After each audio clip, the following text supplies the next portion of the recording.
Tater the Fish. Going to try to do these every week. I think, we're back to a point where there's a lot to talk about, highlighting the week, talking about what's next. We're going to have a lot of guys hopping on here today. We want to hear from you guys, so make sure to start requesting now. We're talking prospects. We're talking big leaguers. We're talking it all. This, what we've seen so far this spring.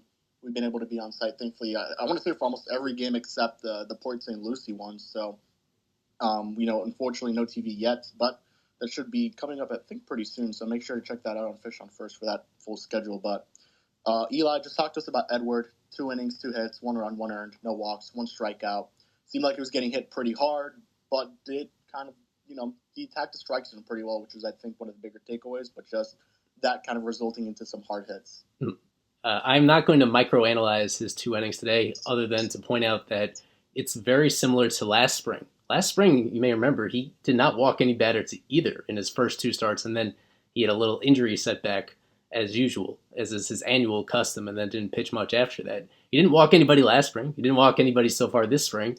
And I think ultimately, when you prioritize what's important with Eddie, that is what is most important. You're looking for any sort of sign that he could better repeat his delivery than he has in the past. And last year was like that incremental step forward during that second half of the season where the walk rate came down sort of in spitting distance of league average for an extended stretch, and that allowed him to actually stick in the rotation and be kind of decent. So in terms of what you're actually looking for this spring, it's more the same. It's also, the other side of that is it's nothing new. It's nothing different, where you see most of these other Marlins pitchers, with the help of the development crew that they have around them, they're coming into spring with either new pitches or a new particular approach that they think can, if everything clicks, make them a better version of themselves. That's where Cabrera has really stagnated his whole career. It's been very similar throughout his entire time as a Marlin. And this is now going to be parts of 5 major league seasons once we get into this year, where it's not, even if his control continues to like incrementally get better, I don't know if the consistency of him as a pitcher or the ceiling that everybody had for him initially when he got called up, if he's ever going to come all that close to that. So we'll continue to watch this. I think last year in particular is when he had a lot of trouble multiple times through the order. So that's something to watch specifically with him as he gets stretched out later in camp. I'm more so interested in that, considering the way that his performance kind of dipped off in the middle innings last year. So it reminds me a lot of the 2024 version of him for now. Yeah, I mean, I think microanalyzing 2 innings is a mistake. But what I would say is that coming out of this, we saw him, we heard him throw today, and we saw the maps and everything else. I think it was a clear focus for him to be in the strike zone a lot more than he was previously in his first outing. Of course, that was only 1 inning. So obviously it's a focus for him to be in the strike zone, whereas this is a guy who trusts his stuff historically and has the stuff to go out of the strike zone for whiffs. And today, he didn't do it at all. He was literally living all the way in the strike zone, which, yes, that's a good thing to see him throw strikes. But when this guy is at his best, he's getting strikes out of the zone, not in the zone. And for him to give up a 95-mile-per-hour average exit velocity, to me, honestly, that's not a plus. To me, that's not what this guy is at his best as a starter. This guy at his best as a starter is a guy that is going outside of the strike zone for strikes, that is fooling people with his stuff, that is living off of his high velo. And today, that's not the guy that we saw. So I don't know if this is – I mean, I'm not going to say that this is the Edward Cabrera we're going to see as the season goes along. I just think today he was trying to throw strikes, whereas last outing he just threw balls pretty much every pitch. So, again, it's spring training. You're working on things. We're not going to microanalyze this guy. But if this is the guy that Edward Cabrera is going to be, then it's not going to be successful. And I don't think that it is. But, again, this guy, I think he has proven time and time again. And, for people to look at this, and I've seen the replies to tweets and everything today, oh, he just needs to go one step at a time. We just need to see one step at a time. We've been waiting for Edward Cabrera one step at a time for 5 years. So it's not a one step at a time process for this guy. For this guy, I think it's right now or never as a starting pitcher. And that's it. And the pitcher that we saw today, I don't think is a sustainable starter. Again, it's spring training. Everybody's working on something. Everybody's working on stuff. He was working on throwing strikes today. Maybe he can get it back. But I don't think today was as encouraging as people would lead you to believe. Yeah, 18 of his 24 pitches thrown were for strikes. Carver, let's stay with you. I mean, Jared Serna had himself a very nice, I believe this is his first game he starts, so very nice, I guess, spring debut as a starter, going 2 for 2 with a home run, left 105 exit velo, 395 feet. This is the guy who was acquired in the Jazz Chisholm trade along with Augustin Ramirez and Abraham Ramirez. And it seems like, although Augustin is the main piece, he will continue to be the main piece. Jared Stone has been a nice, second piece, a dude who got to this organization, was on fire, and made it all the way up to AAA, will likely start there to begin the season. Probably not going to stick it short. He started at second today because Max Acosta, who we'll talk about in a bit, which, he's been a big, just a guy who's definitely going to be higher on our top 30 once we bring out the next one. But Jared Serna, man, Carver, just talk a little bit about him. Had a very nice first spring start for the Marlins. Yeah, great day today. We were just talking about Edward. I think he saved Edward from giving up 1 to 2 more runs on this outing with a great jumping catch. And then he just goes out and hits the 4th hardest hit ball of any Marlin so far in spring training. I think this guy could be a surprise. Obviously not the main piece, as you said, Kevin, in the trade, but a good one. And I think he plays multiple positions, good bat-to-ball skills, decent power. I like this kid. I think that he could be really good. I don't think it's going to be out of camp. I think it's going to be a later in the year kind of guy. But I think that it's a piece that the Marlins will like to have around. They spoke about Sanoa today in terms of positional flexibility.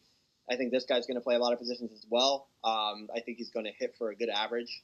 I think he's going to show some sneaky doubles power.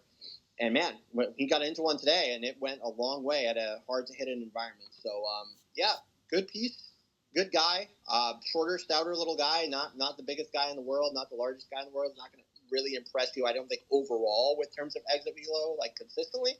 But when he got into one today, I think that kind of just opened some eyes that he does have that in the tank. So, a good piece. And I'm excited to see what this guy continues to do. I think he probably starts in AAA, and we'll see him later in the year. Yeah, definitely. So just looking overall at all these games that the Marlins have played so far, I know we spoke about this a little bit on the stream, but just for those that maybe aren't able to watch the streams and are only able to join the spaces on a Sunday. So, what have been your guys' overall takes of spring training so far for the Marlins? I mean, the starting pitching has been pretty fun to watch. Just these upticks in velo. It's even Sandy, who's hitting 100, which is nothing new, but just to see it so early in spring, we saw, Valente Beozo a couple ticks up as well. A couple other guys just a couple ticks up. It's been really fun to watch. I know Alex Crutcher got to watch Ryan Weathers yesterday. He was up a couple ticks too. It's been fun to watch the pitching. I know the offense is it's taken time for them to get it going, and that may be the story of the season too, just the lack of offense overall. But, guys like Matt Mervis have really stood out so far. A guy who I believe had a hit in yesterday's game as well, an RBI, I want to say. So just, Carver, Eli, whoever wants to start, what have been your overall takeaways from Miami Marlins spring training so far? You glossed over it with Sandy, where it's nothing new for him to hit 100. It's more so, to me, about the guys that are doing something new from a velo perspective compared to what we've seen in the majors. Max Meyer, of course, throwing harder this spring already than he did in any outing at all last year. So that one sticks out. And Beozo, kind of the same thing, not quite to the same extreme, but it's in kind of that same spirit where it's significantly harder than last year. And his fastball characteristics, if you just, every mile per hour that he gets extra on that pitch with the ride that it has, makes it a pretty tangible difference in terms of how it plays. So that one's kind of exciting as well. Those ones stick out. It was, I guess, a couple of days old now where they had one of the highest on-base percentages of any team in spring training. I think in generally speaking, just having guys that are more disciplined and more willing to wait for their pitch, that it sticks out a little bit. Not even totally from the game's perspective, also from some of the live BPs that we've seen. That was kind of the lowest hanging fruit with this offense, is how overly aggressive so many guys were last year, putting themselves in bad counts, chasing outside the zone. That seemed to be a point of emphasis even during the offseason with this new coaching staff in terms of getting guys to recognize pitches and do what you possibly can to teach them to better identify pitch types and better identify balls out of the hands. So I think in a small glimpse, I'm optimistic that some guys that were really overly aggressive last year, including at the big league level. Even one of the success stories late last year, like Connor Norby, that's somebody that could have benefited, I thought, long term in terms of refining his approach, that would have caught up to him if he continued to be as hyper aggressive as he was last year, especially early in counts. So on both sides, both the pitching and on the hitting side, that sticks out a little bit as well. There have been a handful of defensive plays that honestly I have not had a first-hand look at. I've had to vicariously living through some of you guys on some of the defensive plays that weren't even captured on camera, both infield and outfield. That's another really low-hanging fruit. They couldn't have been much worse defensively than they were in 2024. And to have a couple guys take steps forward, perhaps Xavier Edwards with his throwing, considering how much of a liability his arm was last year, that one would really help. But also just having the infusion of some players that are simply better defenders than the guys that had major league playing time with this team last year. Max Acosta, who I know we wanted to talk about a little bit, to have somebody like him that when he's playing, whether it's shortstop or another infield position, that he really helps. Overall, I just think that they have better defenders coming up through the system than played in the big leagues last year. And so that alone is encouraging. I was going to call out Acosta, just some of the plays that guy has made. He just makes it look so easy. Whereas, these are plays that are deep in the hole or even on the outfield grass, and he's making the throws look easy. That is the Marlins. We were talking about it just before. That is the Marlins, even with Edwards in the picture, even if he is here long-term or longer-term. Max Acosta is the Marlins shortstop of the future. Period. End of story. He will be the shortstop on the Marlins, for the long-term future. That guy is very good. He just makes it look so easy. His range is so good. His throws are good. His speed is good, and he has good contact at the plate. That's the shortstop of the future. I'll also call out Liam Hicks. This guy has really impressed me. I really do like him. I do. He's said the right things. He's asking the right questions. He's handling, this starting staff with Sandy and this high velo stuff, whereas in the minors he didn't really have the opportunity to handle this kind of stuff, and he really has taken it in stride. He's asking a lot of questions. Sandy doesn't like him to ask a lot of questions, but he's asking a lot of questions. He's doing the right things. He's hitting a little bit. I like Liam Hicks. And I think that he definitely, obviously he has to be here unless he gets sent back. The Marlins aren't going to send that guy back. He's going to be on the opening day roster. He's probably going to catch Sandy on opening day. If this trend continues from what we see of him, he's been the only one to catch Sandy in bullpens and everywhere else, except for, I think, one side session that we saw where Joe Mack caught Sandy. It's only been Liam Hicks, and Sandy likes him. I think that this guy is going to be the opening day catcher for the Marlins, Liam Hicks. I think that he's good. I'll call out one more, Ryan Weathers. Ryan Weathers has been awesome, really, really good. Velo's up. He's cut down some pounds. He's added some muscle.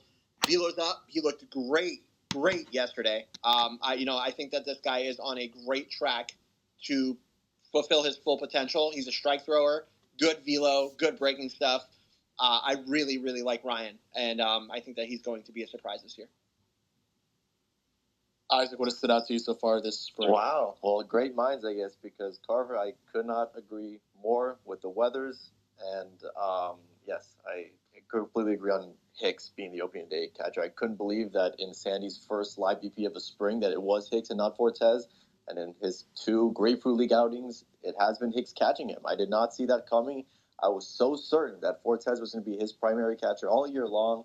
You don't know what you're going to get out of Hicks. You would assume that Fortes is the more comfortable choice, given that they have some sort of history, albeit no regular season history. But yeah, he will be the opening day catcher, no doubt about it to me.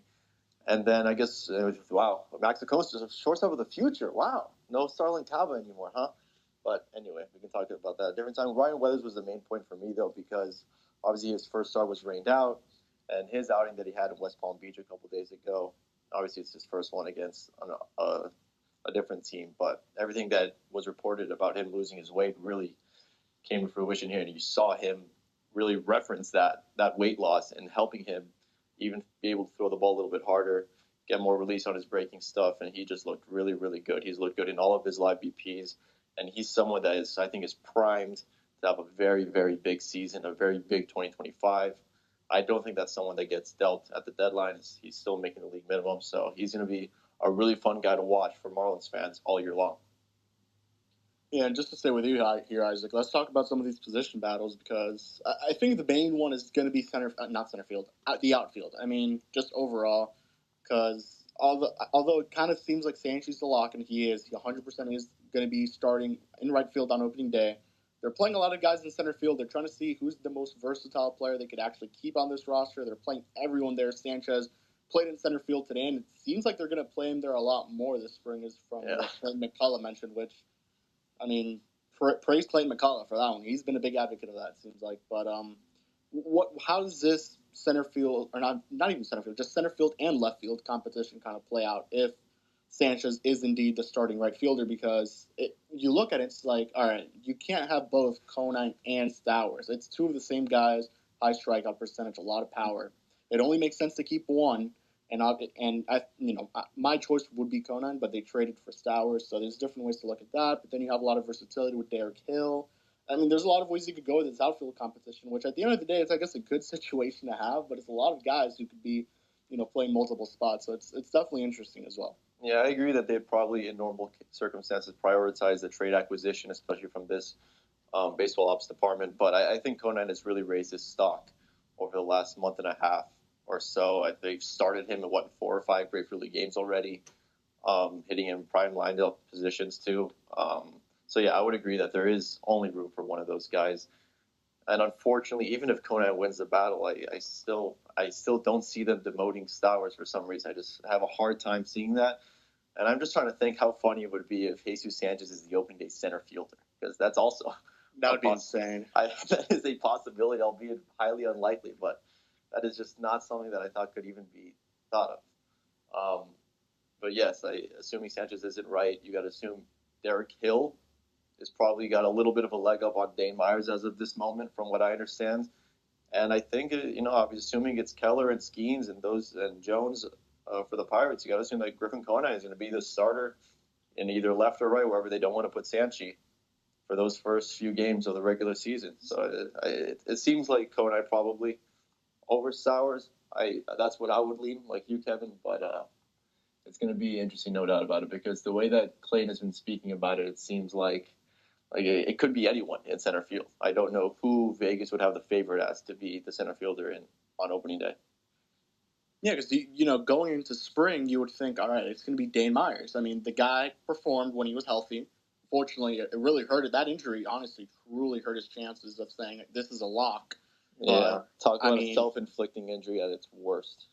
Exactly. So, Eli, Carver, any other position battles that stand out? And if you guys want to talk about this outfield one, because there's a lot of guys still in camp, and first cuts are coming up soon, and I'm sure that some outfielders going to get the cut, but a lot of guys still making a pretty good impression. Carver, I'll let you talk a bit about Troy, but he's been someone pretty decent. I don't think he'll make the roster, unfortunately, but Roberto Hernandez has been really, really good too. I mean, that's been like the one guy's kind of like I didn't see that coming, but again, I don't see him making the roster either. Well, I wanted to reiterate something I've mentioned already that I don't think is that hard to wrap your mind around, but there is not going to be a regular center fielder on this team at any point this year. It is going to be a constant carousel of guys. It's going to be a platoon, whatever combination of guys they decide to go with at the start of this year. It's going to be a platoon based on handedness, and then we'll see who actually performs, which is highly questionable because as we're talking about some of these guys, we really do not have a clear indication if many of them can hit. And even those that can hit are really fringy defensively in center field. I don't think the center field competition is a really compelling storyline because whoever wins it is not going to really have a strong hold on that job. I think that is the position on this team that is constantly going to churn right now. And hopefully, they defy my expectations and find somebody among these guys that is worth playing there on a semi-regular basis and be productive. I'm doubtful of that. I just think right now they're really patching it together for probably the majority of this year until somebody emerges. Even deep into the farm system, it could take a while to actually have a homegrown solution there. You mentioned Hernandez, the non-roster invitee, and he's one of the guys that hasn't gotten any reps in center field yet.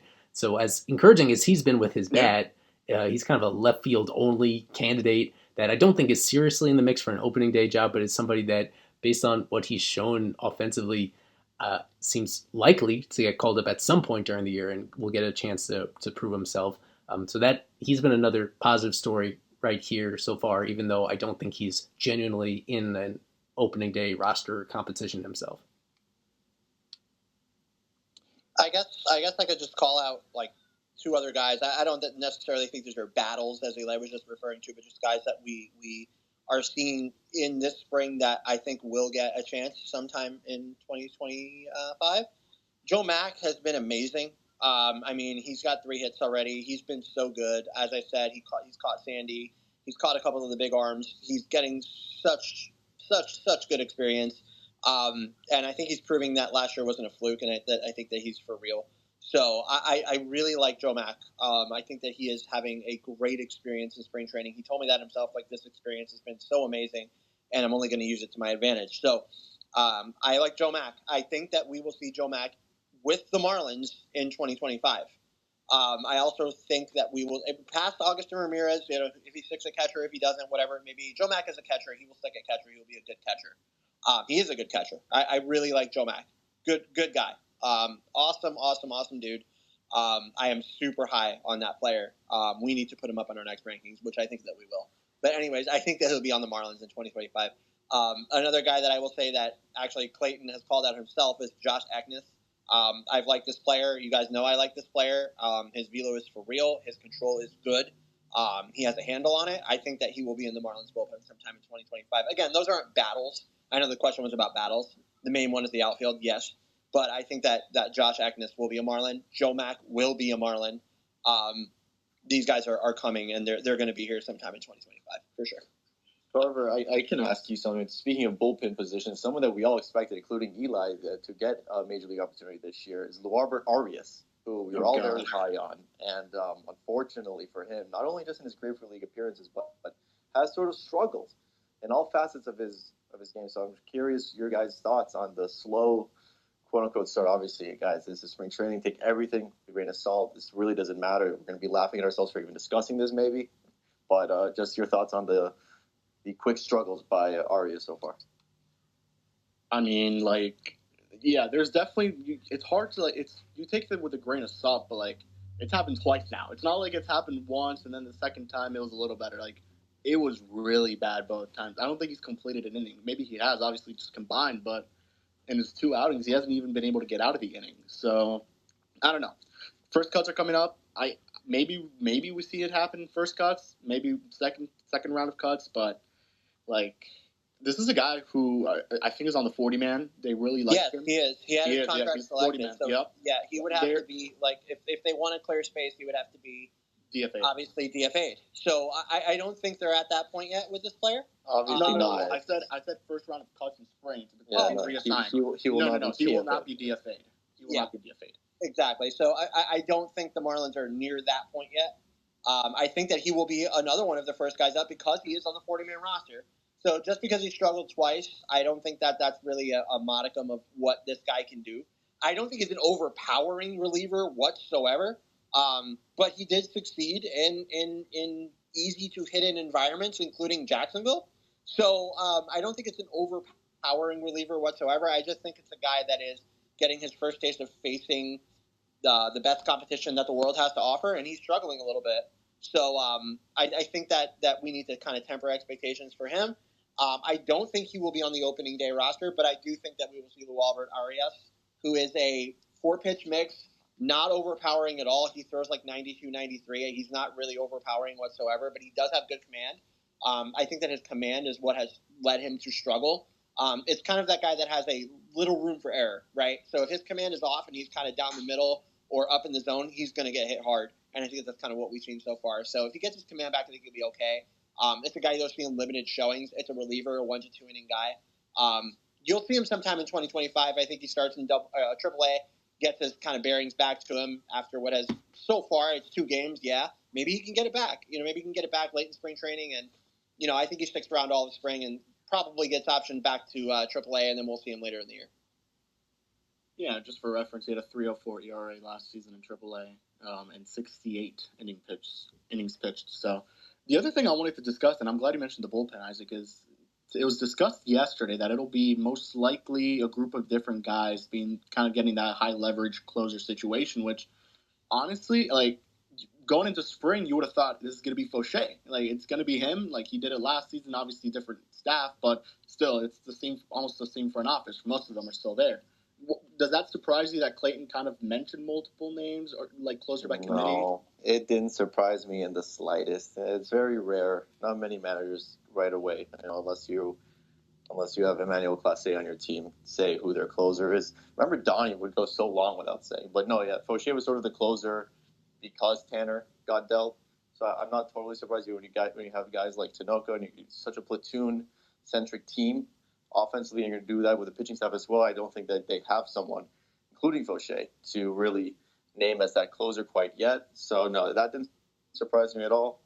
And it's safe to assume that they are going to really go with a closer by committee type situation here with Tinoco and Fauché. I guess Veneziano is the only lefty you're going to see, but if Nardi is healthy, he's also someone that I would expect to get some safe situations. And I'm glad you mentioned Nardi because he's now finally resumed throwing, but still he's pretty far behind at the moment. He still has to go through, he still has to do his lives. He still has to do all of that stuff. So we have to talk about some lefties that could potentially make that team. I mean, I know McCullough mentioned Josh Simpson as someone who's really stood out. I know he had a really nice outing on Saturday. Anthony Veneziano's velo's up as well, which has looked very good. I know he struggled it was on Friday, I want to say, against the Braves. But aside from that, he had been really good. Just what are some lefties that stood out to you guys? Carver, I believe you were there that day where, he was asked about potential lefties. I know you mentioned John Rooney too, which I was surprised to hear. But anyways, just who do you guys see as – they only have one lefty in that bullpen too. So it's still interesting that they're going to rely off of one, which would have been Nardi. But now they're going to have some sort of lefty in that bullpen to kind of balance it out a little bit. Well, I think Rooney, the one who you coincidentally tabbed in our call-up contest, he overlapped with McCullough for a bit in the Dodgers organization. That was the first guy. I actually did ask Clayton right away about some lefty bullpen options, and that was the first one that he said. So I would not be surprised at all if we see him early, especially if Nardi is behind. I still think that it's a safe bet to see that he's got enough time to be full go for opening day, but I would not be surprised at all. The way that McCullough spoke about Rooney, that he's someone that if he continues to pitch well and decent, he can be that second lefty in that bullpen because they have a relationship, they have history, and like I said, if he continues to pitch well, I think he's the one quote-unquote shocking opening day roster addition. Well, I want to push back on... good. Yeah, I want to push back on the idea that the need to balance the bullpen with a second lefty. That is old school thinking, and that is not how other teams across... You could just look around the league, and some of the best bullpens in recent years have at times been entirely righties, if not almost entirely righties. The thing is, there's a lot of righties that can get out lefty batters if they have a dominant enough secondary pitch. So I do not think at all that they're going to subscribe to the thinking that they need to have the balance that they had last year, for example, and the year before. The last couple of years, they've had incredible handedness balance, the way that it worked out with Puck pitching so well, and obviously Tanner emerging as an elite reliever. I don't think that's a priority, in my opinion. They're just going to pick the best guys. Even in this division, with the Harpers and the Schwarbers and the Sotos, I think it would behoove them to have a second lefty. Yeah, but I mean, we're kind of reaching for guys that you feel, apart from Veneziano, kind of reaching for guys that you'd actually have a lot of confidence in. So that's kind of the bottom line. I mean, I think Veneziano is good. I do. I think that he has true strikeout stuff. I think that he is good. And I think that it's a guy who can be comfortable going out and getting 3 outs, right? You have to face 3 batters nowadays in Major League Baseball. Right. You can't just be a loogie and go out and face one guy. You can't be Arthur Rhodes anymore and go out and face one guy per outing and get taken out. You have to face 3 batters. So I think Veneziano is not only good against lefties, I think he could be good against righties as well. He did struggle a little bit last year with his control. He does throw very hard. I mean, this guy throws like 96. He's got really good velo. I really do like Anthony Veneziano. I just think it's reining it in for him. But I think he's kind of trying to figure that out. That's, I think, probably his main focus this spring. We could talk to him about it. But he looks good. I really do like the look of Veneziano. If you do have to have a second lefty, I don't think it's necessarily in today's baseball, like I said, where you have to face 3 batters. I don't think it's a necessity. But if they do want to have another lefty around, I think Veneziano's your guy. He's good. Yeah. I know the team was very pleased with how he performed last year in the second half. He is good. I agree. But in case because it would be Nardi and Veneziano, I assume, if Nardi were healthy. There would be 2. So, yes, I do agree that the same handedness isn't as important, or different handedness isn't as important these days. But in this division in particular, it might help to have just in case, because you only have one lefty in the rotation too. So, yeah, for what it's worth, Fangraphs has projected Nardi and Veneziano making that opening day roster. But the other guy I wanted to talk about, and he pitched today, Carver, I'll let you talk about him, Ronnie Henriquez. He's been pretty good so far for the Marlins. It's really good stuff. High velo. Another guy who they claimed off waivers from the Minnesota Twins. He had been pretty good last year in his limited sample. Just what do you think about him? He's a pretty small dude as well. Like when you see him, you're not very intimidated. He's 5'10" maybe. He's 5'10" exactly. 5'10", 155. But he's thrown gas recently. Yeah, so I mean, there's good and bad with that, right? Obviously you love the velo, and obviously you like to see what he did today, which I think was really good. I mean, they challenged that. His last pitch, they challenged it, and he got a strikeout of a established major leaguer, Gorman, which I think was great, a good moment for him. That was awesome. He's been good this spring, but everybody's working on something in spring training, so I think spring training results obviously are always taken with a grain of salt, but he's looked good. The main issue with him is control and command. He's a very, to make up for his lack of size, as you mentioned, Kevin, he is a very explosive pitcher. That's how he comes by his velocity. So I think with that, he loses control a bit, and he showed that last year that he can lose his control.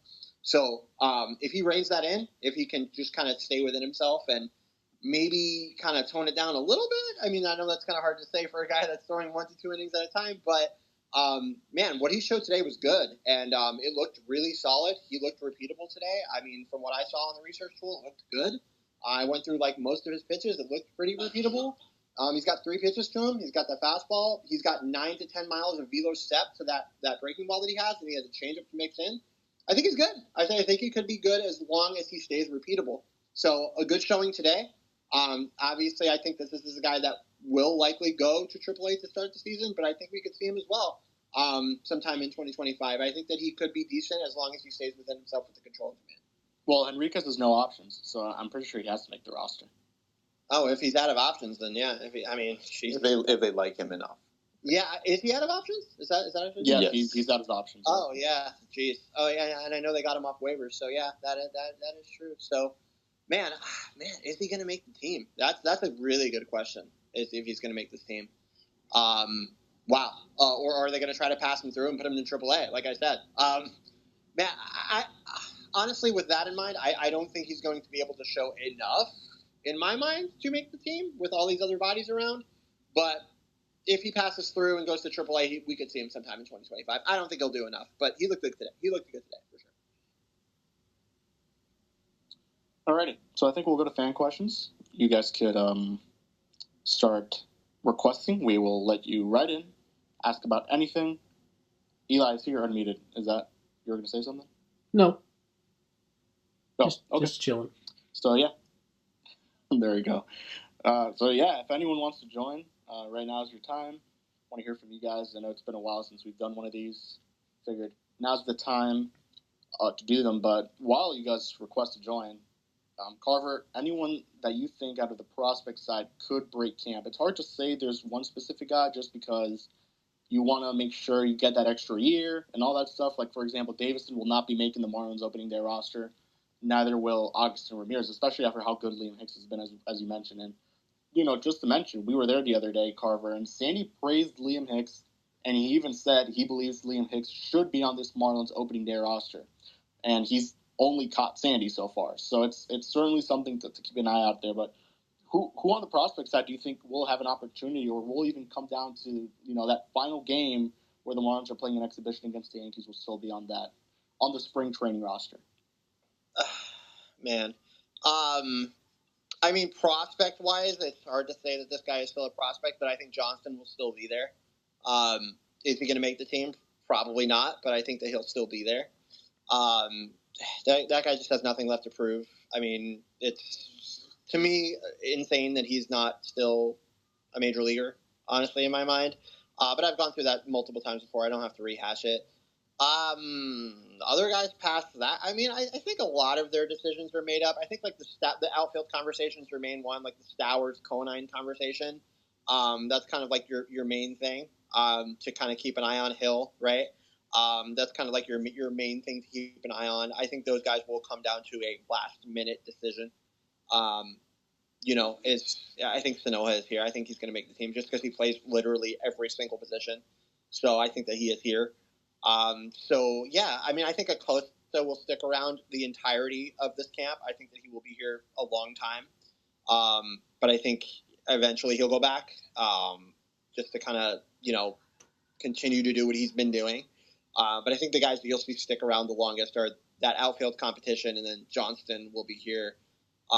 Those are kind of my main guys that I think you'll see stick around for like the entirety of this camp. And right before you go to LMF, cuts are coming up. The first round of cuts should be here, honestly, any day now, just because of how many teams are doing it. I know maybe it's a little easier to do this first round. Just so many guys, you can start cutting them. But Isaac, if you have to choose 3 guys, I mean, who would they be? Just so fans know more or less what this situation with the roster is looking like. You're going from a lot of guys to even less. I mean, usually first cuts is maybe 1 or 2 guys. Or, in your opinion, how many guys, would usually get cut first time around, just to slim down this roster even more? I don't really feel comfortable saying who I think they're going to cut first, but usually it's 5 guys first wave, 5, 6 guys either reassigned or sent back to Triple or Double A. I'd have to look at it more to see who can be on the first wave. It's just sometimes it's really a couple of random guys that you thought would be on there longer, or surprised that they kept on for that long. So it's a little bit tough to predict who's going to be in the first wave. But you got to look at the really young guys who, like the top prospect types, maybe the Dale Stanoviches of the world, who you didn't think had a shot to make the opening day roster at all. So the ones that are not competing anymore, and they would like to send down to give the regulars and the guys who are competing for a major league spot more chances in Grapefruit League play. So sort of those younger type of guys who really you weren't thinking at all to make the opening day roster. Right. Alrighty, we have LMF here. What's up? What do you got for us, man? Sorry if there's a little bit of noise. I'm on oxygen right now, so I'm going to try to get this out as quick as I can. In regards to the camp, what are surprises other than Acosta that you guys have seen? I'm getting really everything through you guys right now, so I want to say thank you. Can't really watch them right now, so thanks for that. But other than Acosta, what are some surprises of who we could see throughout the year possibly get called up based on what's happening in camp, please? First of all, I hope you're feeling much better, Chase. Yes. Thank you. Yeah, so honestly, Augustin's really impressed me just from the at-bats that he's had. He had one the other day, which was an 8-pitch walk. He obviously had the 115-mile, the exit velo of 115, which has still been, I think, the top one of Marlins camp so far. It's been impressive. Krutchik could give us the better look at how he's been catching.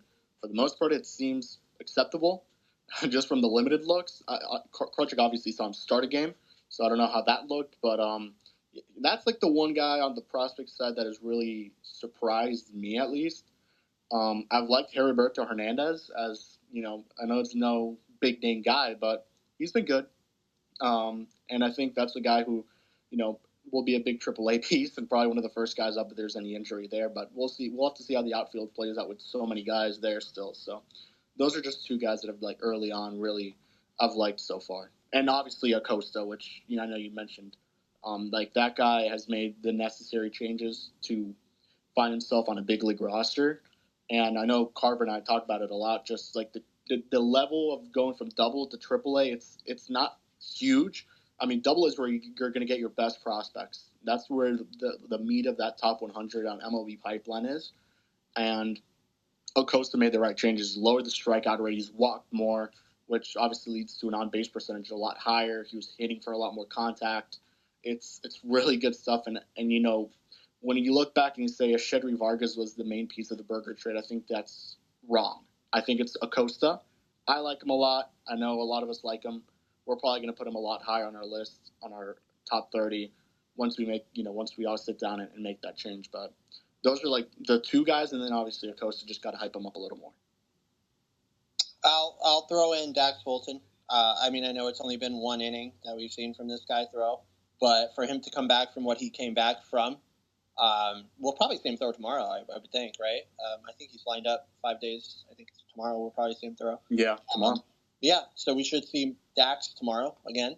But, man, this guy is slimmed down. His velo's up. It looks good. And I'm so happy, and so is Clayton. Like, I asked Clayton after, he's like, yeah, good for this guy. Like, everybody is rooting for Dax Fulton. Like, everybody in that dugout, everybody on this roster is rooting for that guy to do well. And I think he's making the most of it. So I love Dax, and he's such a nice guy. He's a massive dude, but he's such a nice dude, and he's doing all the right things. So I really love Dax, and I think we're going to see even more stuff tomorrow from him that we're going to like. He's a good golfer too. Yeah, he is. Oh, you like that he's a golfer, but he's whatever. Anyways, I like him. I love Dax. Awesome dude. So I'll throw him into the equation for that question. Massive dude. He's like 6'8". He's huge. Anyways, yeah. Chase, I hope you're feeling better, man. Get better. Get out of the hospital. I hope you're doing well. Thank you. I have no other questions, and thank you guys for all your reporting. It definitely keeps things up front on Twitter for me. So thanks. Hope you feel better, Chase. We appreciate you, man. Thank you, Chase. The other name actually I'll mention, and he added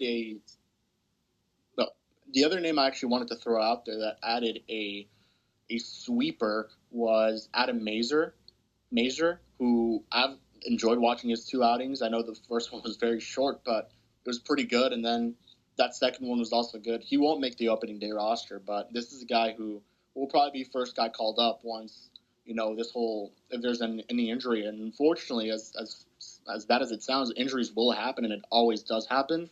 That's just one of the other names that I've really enjoyed watching. I'm really interested to see what this rotation will look like, at least in that number 5 spot.